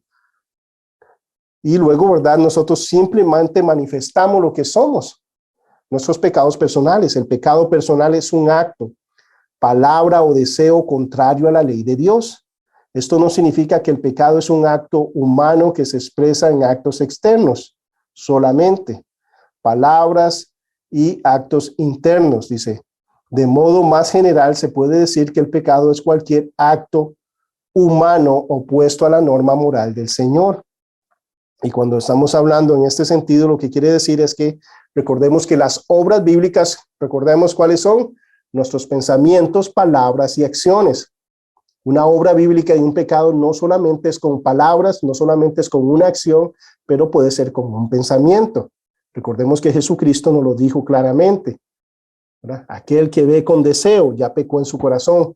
Aquel que tiene enojo hacia su hermano, ¿verdad? Se convierte como un asesino. Aquel que desea hacerle daño a su hermano. Entonces, recordemos que todo empieza, ¿verdad?, en nuestra mente. En el curso pasado hablamos acerca de cortar, ¿verdad?, con todos esos pensamientos, traerlos a la obediencia de Cristo Jesús, que ahí empieza todo. Ese es el ciclo, ¿verdad?, de cómo, ¿verdad?, la espiral descendente que nos lleva hacia pecados y cada vez más consecuencias. Pero vemos la condición, esto es lo que, ¿verdad?, eso es doctrina pura de lo que la Biblia habla acerca del pecado, de lo que somos. Y cuando vemos eso, dice, por cuanto todos pecaron, están destituidos de la gloria de Dios. Ahora, ¿cuál es el problema con esto? Que usted no puede dejar de pecar. ¿Cuál es el problema? Que todos estamos igual. Esa es la raza humana. Esa es la realidad espiritual. Es lo que encubre Satanás. Antes de venir a Cristo, yo no entendía esto desde esa perspectiva, jamás. Y necesito escuchar la verdad de esto. La verdad de mi realidad con Dios, porque un día voy a abrir los ojos y voy a enfrentarme al Señor. Voy a estar cara a cara delante de Él. Y si yo no he seguido su plan a través de la fe en Cristo Jesús, no hay excusa. Las consecuencias del pecado. La primera consecuencia es una consecuencia espiritual. Dice, como creyentes, ahora en Cristo Jesús, ahora que estamos en Cristo Jesús, cuando nosotros pecamos, no tenemos una pena capital sobre el pecado. Dice, como creyentes no experimentamos la separación de Dios cuando pecamos. Sin embargo, experimentamos un quiebre en nuestra relación con Él. Experimentamos que perdemos, ¿qué? Nuestro gozo, nuestra paz, nuestra plenitud, nuestra efectividad. Todo eso se ve afectado cuando nosotros pecamos. Hay una tensión en nuestra comunión con Él. Como resultado, podemos experimentar confusión, soledad, culpa, falta de propósito. Recordamos en consejería bíblica cómo hablamos de estos conceptos, producto de seguir mi camino y no el camino de Dios. Entonces, ¿qué hizo Adán? Tengo temor, ¿qué hago? Me escondo. El esconderme no va a quitarme el temor, pero es la solución inmediata, el punto de menos resistencia. Mentir me puede sacar de un problema, pero no es la realidad, ¿verdad? Sigo teniendo ese problema y manifiesto falta de gozo, falta de paz, falta de plenitud, hasta que vuelva al camino de Dios. ¿Cómo vuelvo al camino de Dios? Reconociendo mi pecado, arrepintiéndome, ¿verdad? Corriendo a papá es la forma de cortar el pecado. ¿Qué me dice mi mente? Huye, arréglate y luego venga el Señor. No te presentes así, ¿verdad? No, preséntate tal y como, porque la única forma en que vas a cortar es en el poder de Él. Ven, corre a papá tal y como estemos. Eso es lo que nos dice la Escritura. Ahora que somos hijos, como hijos, corramos siempre. Dice, para los creyentes, este no es un estado permanente, pero es una consecuencia del pecado no confesado. David nos habla acerca de eso, dice que sus huesos, ¿verdad? De su carne estaba pegada a sus huesos, se sentía seco, no había gozo, no había paz, no había nada, ¿verdad? Se sentía, ¿verdad? Miserable en esta condición de un pecado no confesado, de no arrepentirme de un pecado, de no venir y arreglar la situación con papá. Mientras esté en eso, es como yo estar como el hijo pródigo cuando estaba comiendo, ¿verdad? La comida de los cerdos. De esa misma forma, siendo hijo del príncipe, siendo hijo, ¿verdad?, del rey, comiendo comida de cerdos ahí. Hasta que cae en cuenta y vuelve. ¿Quién? Se arrepiente, deja lo que estaba haciendo, vuelve, vengo a servir, no vengo a, ¿verdad?, de nuevo a sentirme, ¿verdad?, que soy, ¿verdad?, todo acá y que merezco, no, vengo a servir. Me recibe, Señor. Bueno, desde que venía el Padre corre a Él. Esa es la realidad del Hijo de Dios, es lo que busca el Señor. Él volvió a casa, está hablando de alguien en Cristo. Él no volvió, ¿verdad?, a un lugar donde él trabajaba, volvió a su casa. Y habla de nosotros en cualquier situación en la que nos encontremos. Dice, otra de las consecuencias son las consecuencias naturales. Esto significa que nuestra rebelión contra Dios es realmente una rebelión contra lo mejor para nosotros. ¿Por qué? Porque hay siempre un beneficio de caminar conforme a lo que Dios quiere, porque el pecado mata, porque el pecado destruye, porque el pecado engaña, porque el pecado pasa una factura sumamente alta y destruye. El pecado es engañoso y por falta de un juicio inmediato, mucha gente piensa que está bien, pero no es así. Es algo sumamente, ¿verdad?, poderoso, con lo que uno no debe coquetear, con lo que uno debe separarse y alejarse, por lo esclavizante que es, por lo difícil que es. Una de las cosas que yo siempre fui consciente es el aspectos como fumado. Yo siento que es muy difícil para la gente que fumaba dejar de fumar. He visto muchos hermanos y demás luchando por mucho tiempo por dejar de fumar y cosas de ese tipo. Yo nunca lo probé, ¿saben por qué? Porque me daba temor de que me gustara. Y salir de ahí, ¿verdad?, es sumamente difícil, ¿verdad? Y hay un montón de cosas ¿verdad?, el pecado, lo que tenemos, huirle, alejarnos del pecado, ¿verdad? No coquetear, no pensar que es algo inocente, inofensivo, como se quiere presentar el pecado. ¿Han visto los anuncios de cerveza, los anuncios de licor, verdad? No ponen, ¿verdad?, a un gordillo pelón, ¿verdad?, con barba blanca, tomen, pues bueno, ¿verdad? No me ponen a mí a promocionar eso, ¿verdad? Ponen modelos, ¿verdad?, en ese paisaje increíble y maravilloso detrás, y se enfoca en la amistad, se enfoca en que todos somos iguales y que nos aceptamos y nos queremos y pasar un buen tiempo y amistad pura y verdadera. Esa es la realidad del alcohol. ¿Alguien aquí ha visto algún ejemplo diferente en su propia familia de lo que produce el alcohol?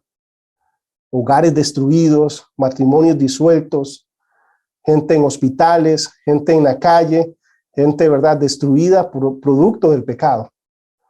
Esa es la realidad que nosotros vemos con el pecado, ¿verdad? Y es engañoso. Y es cuando nosotros obedecemos al Señor, es lo mejor que nos puede pasar. Es lo mejor que nos puede pasar y se refleja en todo aspecto. Inclusive socialmente hay pecados que son ilegales. Hay varios pecados, ¿verdad?, que la ley, ¿verdad?, los pena. Cuando somos atrapados cometiendo estos pecados, incluso si nos arrepentimos, somos restaurados a la experiencia de una vida plena con Dios, podemos sufrir consecuencias legales. ¿Qué es lo que está diciendo esto? El pecado siempre, ¿verdad?, trae consecuencias. Entonces, ¿qué es lo que implica? Por ejemplo, si yo robo algo, yo me arrepiento, Dios me perdona total y absolutamente. Puedo estar en comunión con Él y caminar ahora de la mano del Señor y estar lleno del gozo y de la paz del Señor, pero igual eso no significa que no voy a ir a la cárcel. Eso no significa que no tenga que restituirle a la persona, ¿verdad?, lo que le quité. Y tal vez tenga que hacerlo con ir a la cárcel. En un momento, ¿verdad?, un estallonazo de, no sé, de ira o demás, y usted mata a alguien. Bueno, si usted se arrepiente, Dios te perdona total y absolutamente y te restaura y te ama como su hijo y te chinea, etcétera, ¿verdad? Te cuida, ¿verdad? Está ahí contigo, pero posiblemente usted va a ir a la cárcel por muchos años. Esa es la consecuencia del pecado.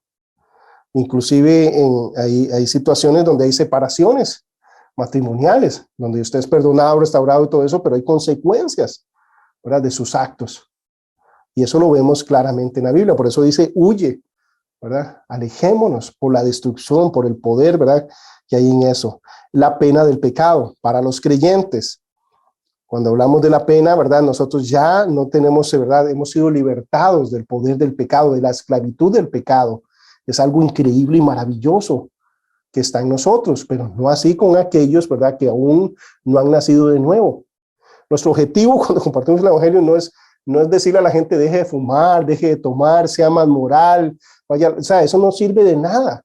¿En qué aspecto? Bueno, va a ayudar en su vida, pero va rumbo a un infierno igual.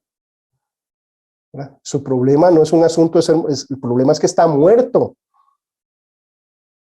Entonces, mi objetivo cuando hablo con una persona no es, deja de hacer esto, haga lo otro, ¿verdad?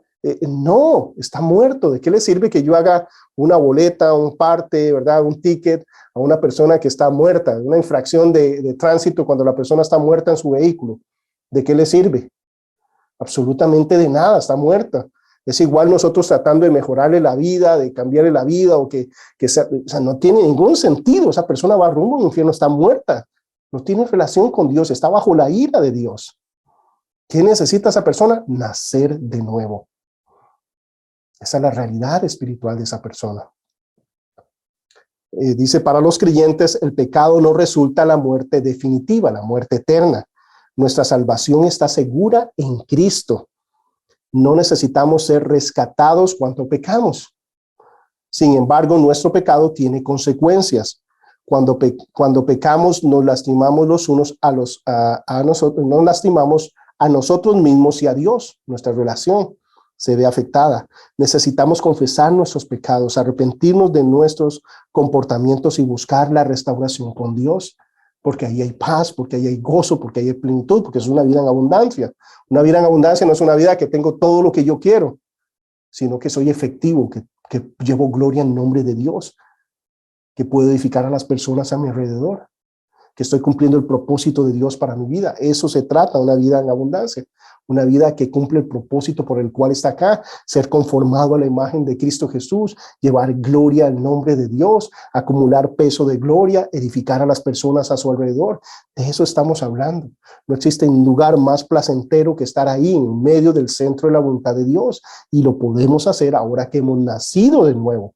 Es algo increíblemente maravilloso que tenemos en Cristo Jesús. Pero necesitamos que, ¿recuerdan cuando Jesús está lavando los pies de los discípulos? Recordamos, ¿verdad? Cuando llega a lavar los pies de Pedro, y cómo, ¿verdad? Él quiere rehusarse, ¿verdad? No, ¿verdad? Y Jesús le explica, bueno, si no hago esto, no tienes parte en mi reino, entonces no, báñame, ¿verdad? Entonces báñame, ¿verdad? Quiero ser el que esté más en el reino, ¿verdad? Y el Señor le explica, es que ya ustedes están bañados, ya ustedes están limpios por la palabra que le ha hablado. Ustedes ya están, ¿verdad? Justificados, limpios, pero en nuestro caminar, en un camino, ¿verdad? Como Jerusalén lleno de polvo y demás, nuestras manos, nuestros pies se van a ensuciar. De igual forma, en nuestro caminar con el Señor, ¿verdad? En el día a día va a haber cosas, siempre va a haber cosas que tenemos que mejorar. Siempre hay cosas que debemos confesar, siempre hay cosas en las que tenemos que arrepentirnos, hay cosas en las que tenemos que trabajar, y es que venir a papá con humildad. No hay cristianismo primera y segunda clase. Todo hijo de Dios necesita la gracia y la misericordia de Dios todos los días de su vida. No hay un día que no necesite venir y que se pueda presentar delante del Dios todopoderoso, santo y eterno por su propia justicia. No hay un solo día en que usted pueda decir, hoy puedo llegar por mi propia justicia. No.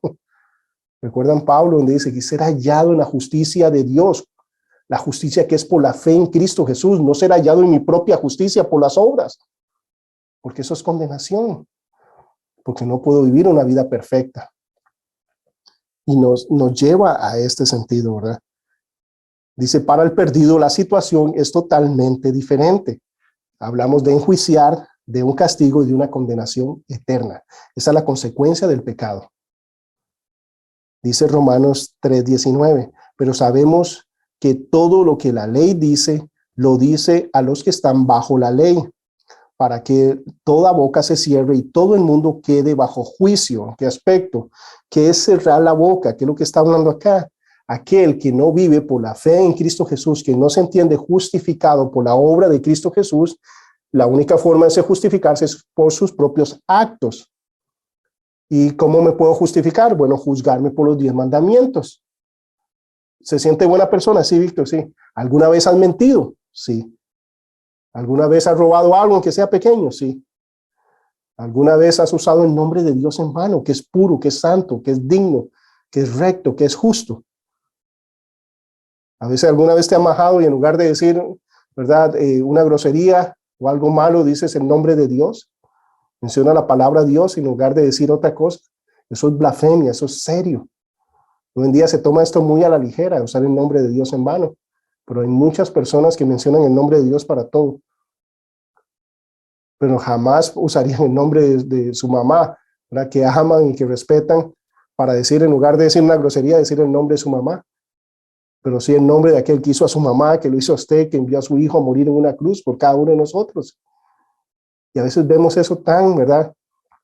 ¿Cómo se usa el nombre de Dios en ese sentido?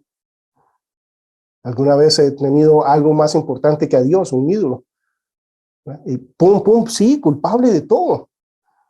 Entonces, al ser juzgado por los 10 mandamientos, yo no puedo justificar, yo no puedo decir soy justo. ¿Cómo es posible que me condene si sí he cumplido? No existe. Por eso la ley deja a todo el mundo con la boca callada. Lo hace ver su realidad, su necesidad de un salvador. Bueno, entonces no se puede. Eso es lo que debería llevar a la persona a esa conclusión. Bueno, entonces no puedo. ¿Cómo voy a poder justificarme? ¿Quién va a poder justificarse? Solo a través del plan redentor, a través de Cristo Jesús.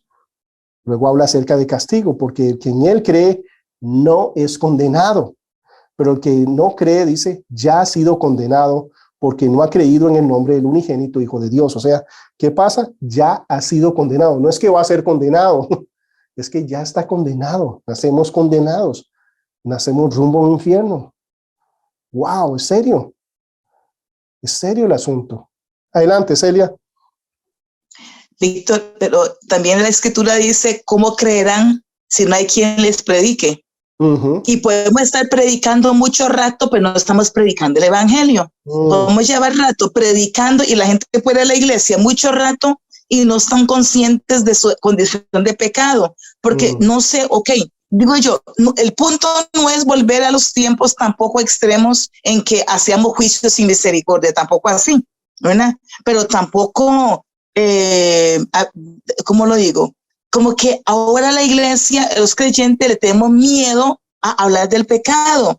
Es decir, queremos ser tan empáticos, no, tan tolerantes, que le quitamos el poder al pecado, o lo tapamos, y el pecado se destruye cuando uno lo hace público.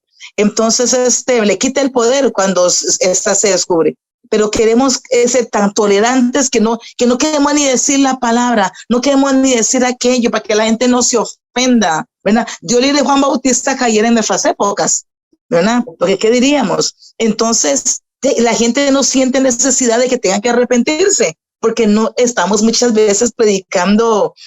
De hecho, que tal vez en 2, 3 meses, tal vez una vez escuchamos llamado a salvación, ¿verdad? En la iglesia muchas veces, no digo en Vida Abundante, no digo en cualquier iglesia, porque casi ni se hace llamado tampoco, ¿ve? Entonces la gente no siente necesidad de tener que arrepentirse. A mí queremos cambiar la vida de la gente. Sí, una amiga me decía, Celia, ¿para qué decirle que deje de hacer aquello, deje de hacer aquello? Digo, fulana, ¿para qué me sirve decirle que deje de hacer eso si no se ha arrepentido? Igual se va a quemar, de que disfrute el pecado. Entonces, dice, qué bárbara, pero igual se va a condenar, ¿verdad? Porque ¿qué hago yo? Que deje el adulterio, que deje aquí, que deje allá, pero no se ha arrepentido. Porque hay que hablarle de plan de salvación, del pecado, bueno, porque todo es pecado, hasta lo mínimo, hasta lo mínimo.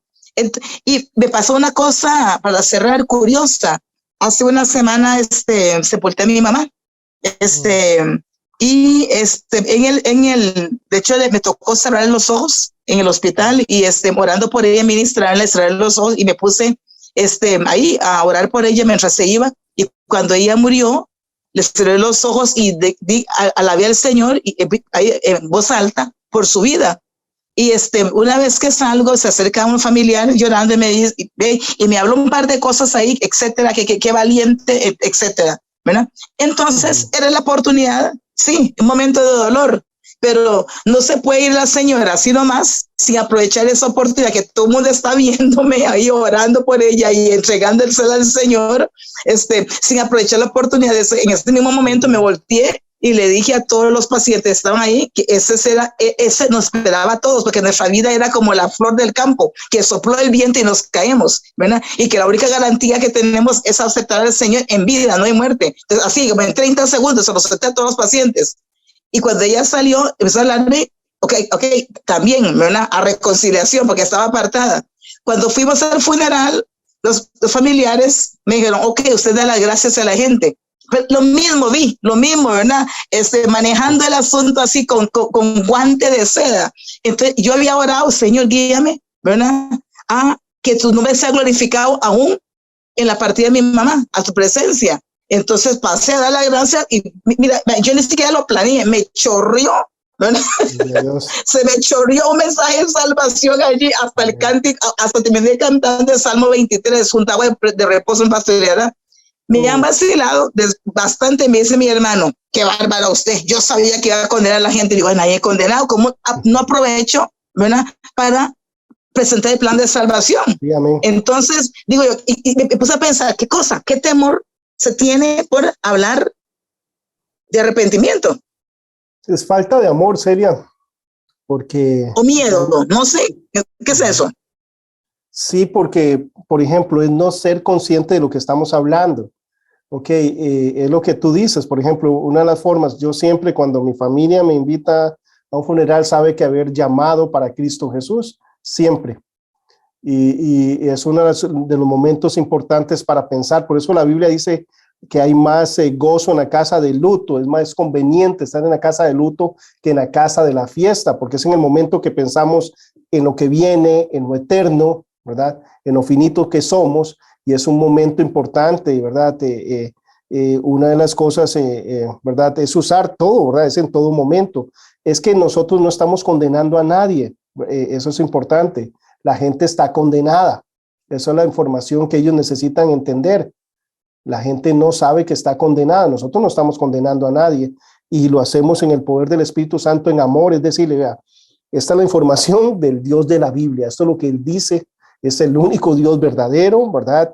Y habla acerca de esta la condición del ser humano. Él nos ama tanto que murió a su Hijo. Usted entiende por qué Cristo vino, porque nosotros no podemos hacerlo por nuestros propios medios, no podemos ser salvos. Esa es la razón por la cual Cristo vino, ¿verdad? Para tomar nuestro lugar, porque no hay otra forma de ser salvos. No hay otro nombre bajo la tierra dado a los hombres en quien podamos ser salvos. Entonces es importante y en todo momento te felicito en ese aspecto y gloria a Dios que te usó en ese aspecto y es un asunto de lo que estás hablando. Hoy en día, ¿verdad? Hay mucha, por ejemplo, si yo pregunto, yo sé que si hago una pregunta en general y les digo, ¿quiénes de ustedes han hablado del Señor en esta última semana? Yo creo que la mayoría de nosotros, ¿verdad? Salimos bien, ¿cierto? Alguien hemos hablado del Señor en alguna forma. Pero si yo les digo, ¿quién intencionalmente le ha hablado a alguien acerca de su necesidad de aceptar a Cristo como su Señor y Salvador? Yo creo que ya cambia el asunto, ¿verdad? Ya no salimos tan bien, empezando con el que les habla. Y es el aspecto de, recordamos los recursos, la oración, el Espíritu Santo, la palabra de Dios, siempre nos va a llevar, siempre tenemos oportunidades. Y no se trata de imponer cosas. Dios está trabajando en las vidas de las personas. Si nosotros nos disponemos, si nosotros permitimos, y ahora en diciembre estamos pensando no solo en nuestro tamal, ¿verdad? Para comerlo, bueno, no sé en Chile si comen tamales, ¿verdad? En Costa Rica, sí, en todo Centroamérica. ¿Ah? ¿Sí comen o no en Chile? Don Jorge, ¿no sabe qué es un tamal? Uy, no saben qué es un tamal, oigan. Bueno, para la próxima, ¿qué? No. Ok, voy a tener que traer uno y comérmelo delante de usted. No, para enseñárselo, ¿verdad? Hay diferentes tipos. Ok, bueno, una comida tradicional que se da, ¿verdad? En diciembre, todos tenemos, ¿verdad? Diferentes comidas que compartimos. Entonces, es una época donde vamos a ver familiares, algunos no tienen a Cristo Jesús. Entonces, ¿verdad? Ser intencionales en el sentido de abrir oportunidades. No se trata de forzar a nadie, porque eso es algo de lo que yo nunca, ¿verdad? Buscamos. Recordemos, mi objetivo no es que repitan una oración o levanten una mano, es que nazcan de nuevo, es que pasen del reino de las tinieblas al reino de la luz. Y eso solo se logra cuando yo enseño la realidad espiritual, que la persona tenga que pensar, que no simplemente, ¿verdad? Es los datos que les dije anteriormente, en una campaña 200,000 personas se convierten. pero solo 15,000 encuentran luego, ¿verdad? Un año después en la iglesia, ¿verdad? Estamos hablando que es el, ¿verdad? No sé, el 20%, el 10%, ¿verdad? De las personas. Entonces, vemos los porcentajes, pero a veces es porque no estamos compartiendo realmente, ¿verdad? Que las personas analicen la decisión, su situación, ¿verdad? A veces simplemente, de nuevo, le estamos ofreciendo un paracaídas a alguien en un avión como que es mejor por aquello. No, no es por aquello, es que sin esto usted está muerto. Es que el avión va de pique. Entonces, el uso de la ley, eso es lo que logra que la persona entienda cuál es su realidad espiritual. Que la persona entienda que no hay nadie bueno, que entienda, ¿verdad? Propiamente que sin Cristo no hay una opción absoluta. Y es llevar a la persona en amor, guiado por el Espíritu Santo, a esa realidad. Pero necesitamos, ¿verdad? Por ejemplo, cosas de ese tipo, muchas veces hoy en día eso es un discurso de odio. Cuando usted habla acerca del pecado. Y no sé, ¿verdad? Muchas veces nosotros podemos ver eso, pero la iglesia está aquí para glorificar el nombre de Dios. Toda la iglesia siempre ha sido perseguida. Si mi objetivo es, recuérdenme, ser como Cristo, no es mi confort. ¿Cuál es una de las cosas que nos impiden compartir el evangelio muchas veces? Que voy a ser despreciado, que voy a ser rechazado, que voy a ser tratado como el raro, muchas cosas. Y no nos gusta el rechazo, nos gusta la aceptación, nos gusta, ¿verdad? Es normal en nuestra carne, pero más que eso, es un asunto de amor hacia las personas, ¿verdad? De entender hacia dónde van. Imagínense la responsabilidad de nosotros de tener esta verdad y no compartirla. De eso se trata, de compartir el mensaje que tenemos con aquellos que quieren escucharlo. Vamos y hablamos, compartimos y vamos, ¿verdad?, a ver eso. El problema es que muchas veces no salimos, no aprovechamos esas oportunidades y eso es constantemente. Dios siempre está trabajando y a veces nos vamos a sorprender, ¿verdad? De la persona que menos pensamos es la que ocurre eso, y es ser creativos en diferentes formas. Por ejemplo, el domingo pasado, ¿verdad?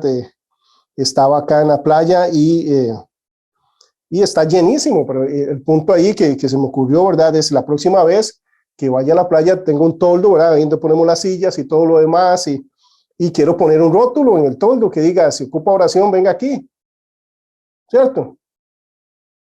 ¿Podemos hacer eso? Tal vez alguien llega que ocupa oración, ¿verdad? Es diferente, ¿verdad? ¿Cierto? Tal vez nadie llega, ¿verdad? Y puede orar tranquilo, pero tal vez llega alguien. Si yo pongo aquí, y si ocupa oración, venga. Así de simple. Y no sabemos qué puede pasar, ¿cierto? Pero si nunca, ¿verdad? Somos creativos en ese sentido, ¿verdad? Es abrir y explorar, ¿verdad? Diferentes formas de compartir el evangelio, porque es la razón por la que estamos acá. Entonces imagínate que un viaje para estar aquí en la playa, ¿verdad? Te puede cambiar la eternidad de una persona. Es increíble, ¿verdad? Con el poder del Espíritu Santo. Entonces, es realmente esto, es lo que estamos buscando con este curso. No es que se sepa toda la doctrina y todo lo demás, sino que la practiquemos. De hecho, el examen, en este curso se va a ver un examen. El examen es compartir su fe. Lo que ocupo es que usted, ¿verdad?, ya empiece a compartir con alguien, que Dios ponga en este momento a alguien en su corazón por el cual va a estar orando diligentemente para hablarle a esa persona. No significa que la persona necesariamente va a orar con ustedes para recibir Cristo, pero usted le va a decir, ¿verdad?, acerca de Cristo. Entonces, la persona que ya el Señor, o las personas, porque la idea es hacerlo constantemente. Algo que Dios me habló fue hace un tiempo que estaba en el gimnasio, ¿verdad? Bueno, hace rato, ¿verdad? Se nota, antes de la pandemia, imagínense. Entonces estaba en el gimnasio, pero una de las cosas, yo entiendo que ir al gimnasio no es solo para ir a hacer ejercicio, sino que Dios va a usarme ahí. Ahora, yo voy enfocado a hacer ejercicio, ¿verdad? No es que todo el mundo ahí está enfocado en eso, pero yo, en mi forma de actuar, voy a afectar a la gente a mi alrededor. Entonces, en lugar de estar viendo, ¿verdad? Muchas veces en los gimnasios hay música fatal y a veces ponen videos fatales y, ¿verdad? Y a veces entran personas, ¿verdad? Bueno, la situación es que puede haber tentación en todo momento, pero si yo lo que hago cuando veo algo que no tiene que ver, yo bajo la mirada, sigo haciendo mi ejercicio y todo lo demás, usted ya está afectando gente y la gente lo está viendo aunque usted no sepa. Bueno, sucedió que eso me abrió las puertas para que el dueño del gimnasio llegó y me habló y me dijo, Víctor, ¿usted qué hace? Ya le expliqué, yo me presento como profesor de teología, ¿verdad? Es lo que hacemos en escuelas, y él dice, oh, wow, ¿y usted puede orar por mí, por mi matrimonio? Entonces empezamos a conversar, bueno, al final, ¿verdad? Él tomó una decisión de orar conmigo para recibir a Cristo Jesús. Pero ¿saben qué es la mentira, Satanás? ¿Qué es lo que yo pienso? Check. Cumplí. ¡Wow! Víctor le habló de Cristo, aceptó a Cristo contigo. ¡Pum, pum, pum, pum! ¡Ah! Lo logró. ¿Sabes qué me dijo el Espíritu Santo? Mi objetivo para que usted esté en el gimnasio no es para que Evan acepte a Cristo Jesús. ¿Sabe cuál es mi objetivo? Que toda persona con la que usted se tope escuche el mensaje real de salvación. No Evan nada más. Y gloria a Dios, y hay fiesta en los cielos por un pecador que se arrepiente. Pero mi objetivo no es Evan, son todos en el gimnasio. ¿Y sabe qué es lo que pasa a uno como cristianos a veces? ¡Puc! Check, ¿verdad? Ya convertí con uno y ya, listo, ¿verdad? Cumplí. Eso es una mentira del enemigo. Recuerdan, como decir, ya terminé la clase, listo, ahora sí sírvame porque yo ya serví. No, yo llego a la casa y debo servir, ¿verdad? Y el placer de eso, de mostrar a Cristo Jesús, y mayormente en mi casa, ¿verdad? Son oportunidades en ese aspecto. Entonces es cambiar las mentiras, sacar la mentira y poner la verdad de Dios. Es un estilo de vida. Yo les conté que yo me reuní con Easy, es uno de los, ¿verdad?, de las personas que trabajan con Ray Comfort, es su cuñado, su yerno, y ellos, ¿verdad?, tienen una organización que se llama Living Waters, y es un ministerio que, ¿verdad?, por ejemplo, la página en inglés ya llegó a 200 millones de personas, ¿verdad? Entonces, imagínense, ¿verdad?, el alcance, ¿verdad?, de esa página. En español llevan, creo que son 300,000 personas. Bueno, indiferentemente es un ministerio que Dios ha usado increíblemente en evangelismo. Es los materiales que vamos a estar, ¿verdad?, usando. Ahorita estoy dando un poquito, ¿verdad?, de teología básica acerca de las doctrinas de la salvación que son fundamentales, máxime que muchos de ustedes, ¿verdad?, algunos son pastores y líderes y demás, y lo que ocupamos es la base bíblica de lo que se trata realmente el aspecto de la salvación, para tener un panorama claro de qué es lo que Dios dice en cuanto a eso, y luego vamos a ver diferentes formas, ¿verdad?, de cómo compartir el evangelio y cómo utilizar todos estos recursos. Pero una de las cosas que él me decía, ¿sabe qué es lo más triste, Víctor, que nosotros tenemos? Que la gente nos ve, ¿sabe cómo? Como superhéroes de la fe. ¿Y sabe qué estamos haciendo? Lo que todo cristiano tiene que hacer, compartir su fe. Debe ser lo normal. Ah, ¿están compartiendo la fe? Sí, ¿quién no? Es cristiano, de eso se trata. Dice, ¿cómo es posible que nos vean como superhéroes de la fe? Porque estamos compartiendo la fe. Si todo mundo que nace de nuevo tiene a Cristo Jesús, tiene el Espíritu Santo, es lo que debe hacer. Pero nos ven como celebridades cristianas, ¿verdad?, espirituales. Dice, es triste.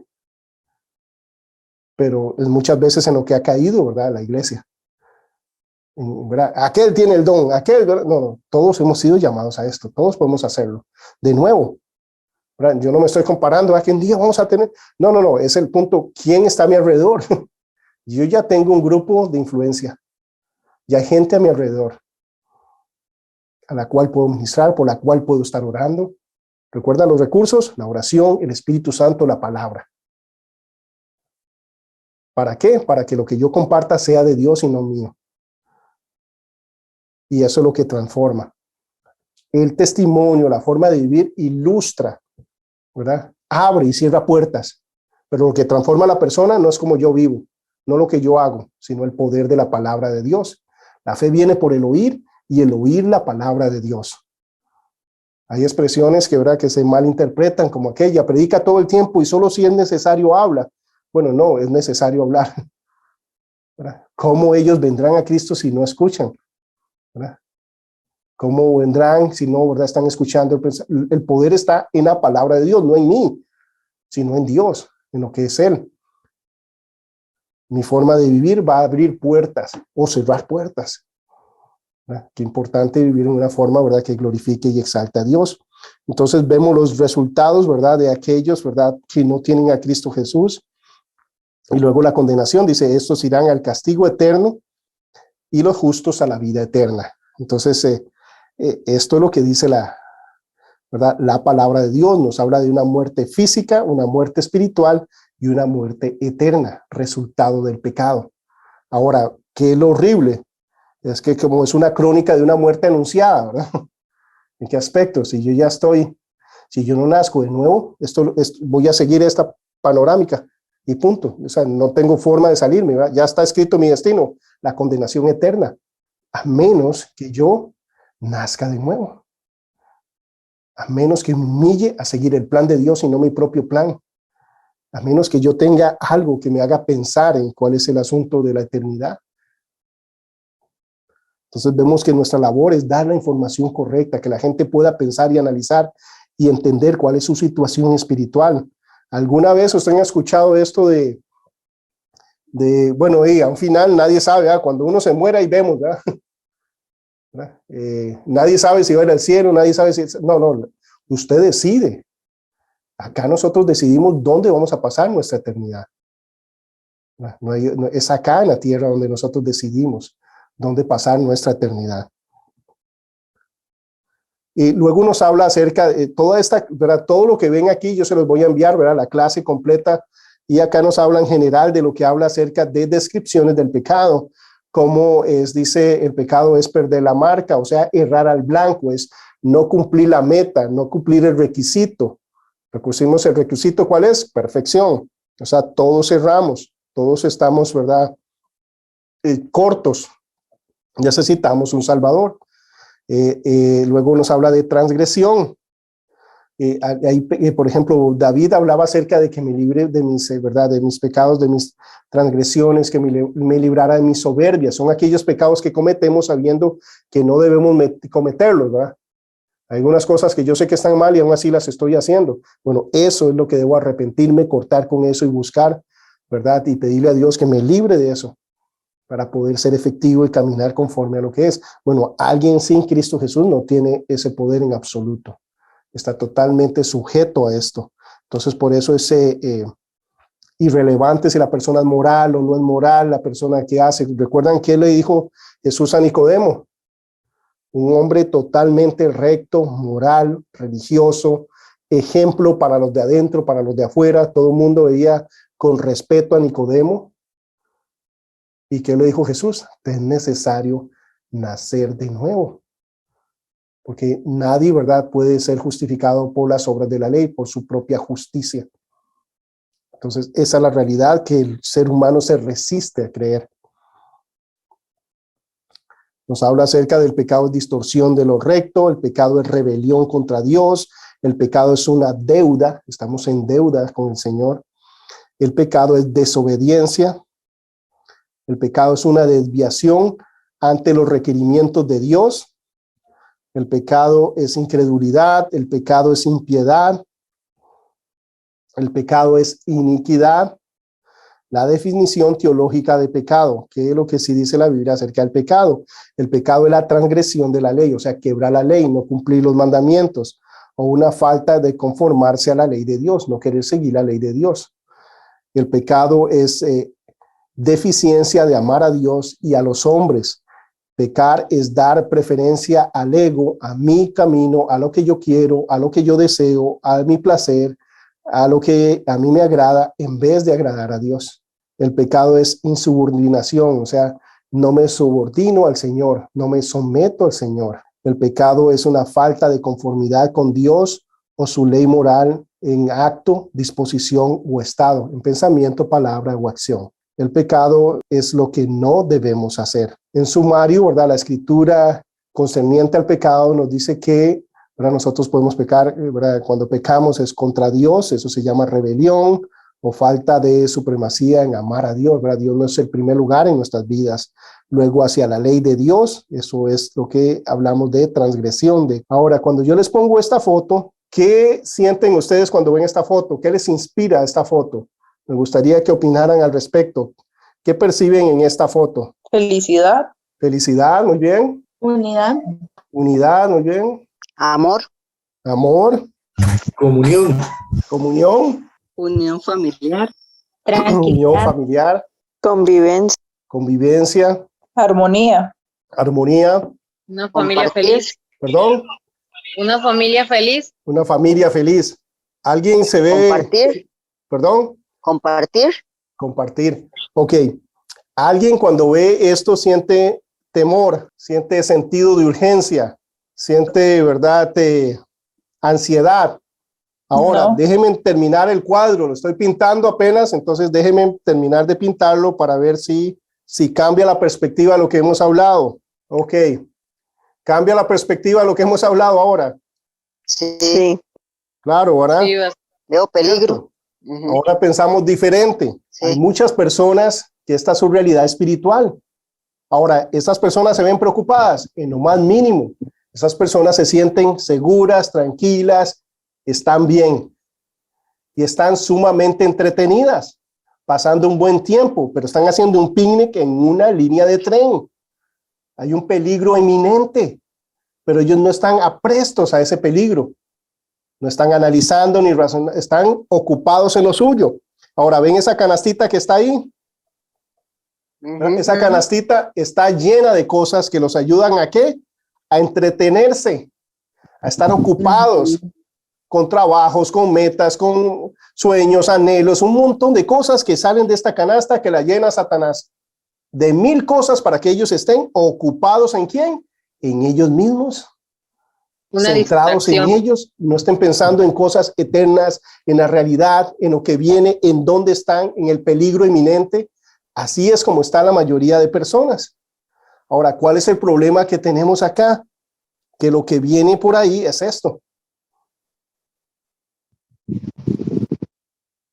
Esa es la realidad de las personas que están a nuestro alrededor, que no tienen a Cristo Jesús, porque viene juicio eterno sobre ellos.